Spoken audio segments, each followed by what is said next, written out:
നടപടികളുടെ കെട്ടുപാടുകൾ താണ്ടി കേസിന്റെ വിധി വന്നതിന് ശേഷം മാധ്യമങ്ങൾക്ക് മുൻപിൽ വന്ന് സംസാരിച്ച ദിലീപിന്റെ വാക്കുകൾ നമ്മൾ കേട്ടു. എന്നാൽ ഇവിടെ ഒരു ചോദ്യം ഉയരുന്നു. തെളിവുകളും സാക്ഷിമൊഴികളും ഉണ്ടായിട്ടും ഒരു കൊട്ടേഷൻ ആക്രമണത്തിന് പിന്നിലെ മുഖ്യ ആസൂത്രിതൻ എന്ന് ജനങ്ങൾക്കടക്കം ഉറപ്പുള്ള ഒരാൾക്ക് എങ്ങനെയാണ് ഇത്രയും എളുപ്പത്തിൽ നിയമത്തിന്റെ പഴുതുകൾ ഉപയോഗിച്ച് രക്ഷപ്പെടാൻ സാധിച്ചത്?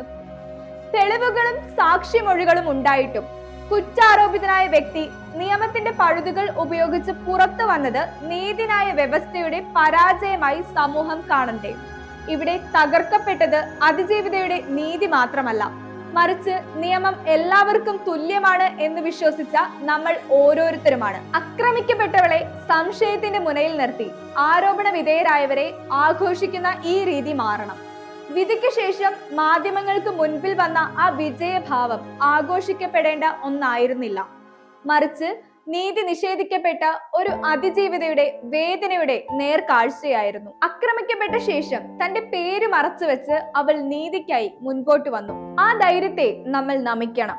എന്നാൽ അവളെ ആക്രമിച്ചവർക്കൊപ്പം അവൾക്ക് നേരെ കല്ലെറിഞ്ഞ ഒരു കൂട്ടം ആളുകളും ഉണ്ടായിരുന്നു. സ്ത്രീകൾക്കെതിരായ ലൈംഗിക അതിക്രമങ്ങളെ നമ്മുടെ സമൂഹം എത്ര ലാഘവത്തോടെയാണ് കാണുന്നത്. അക്രമത്തിന് ഇരയാകുന്നവരെ ആദ്യം സംശയിക്കുകയും വേട്ടക്കാരെ സംരക്ഷിക്കുകയും ചെയ്യുന്ന ഈ മനോഭാവം നമ്മുടെ പുരുഷാധിപത്യ സമൂഹത്തിന്റെ രോഗമാണ്.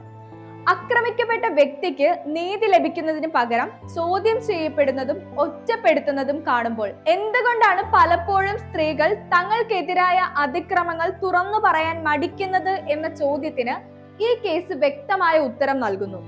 നടിയെ ആക്രമിച്ച കേസിൽ സിനിമാ മേഖലയിലെ പ്രമുഖ നടനായ ദിലീപ് പ്രതിയായി.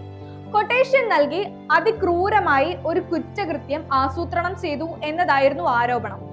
എന്നാൽ സാമ്പത്തിക ശേഷിയും പദവിയും ഉള്ള ഒരു വ്യക്തിക്ക് എങ്ങനെയാണ് നിയമത്തിന്റെ വലയിൽ നിന്ന് എളുപ്പത്തിൽ രക്ഷപ്പെട്ട് പുറത്തു വരാൻ കഴിയുന്നത് എന്നത് നീതിന്യായ വ്യവസ്ഥയുടെ പരാജയമല്ലെങ്കിൽ മറ്റെന്താണ്? ഈ മാനസിക ദൗർബല്യത അവൾക്ക് മാത്രം അനുഭവിക്കേണ്ടി വന്നതാണ്.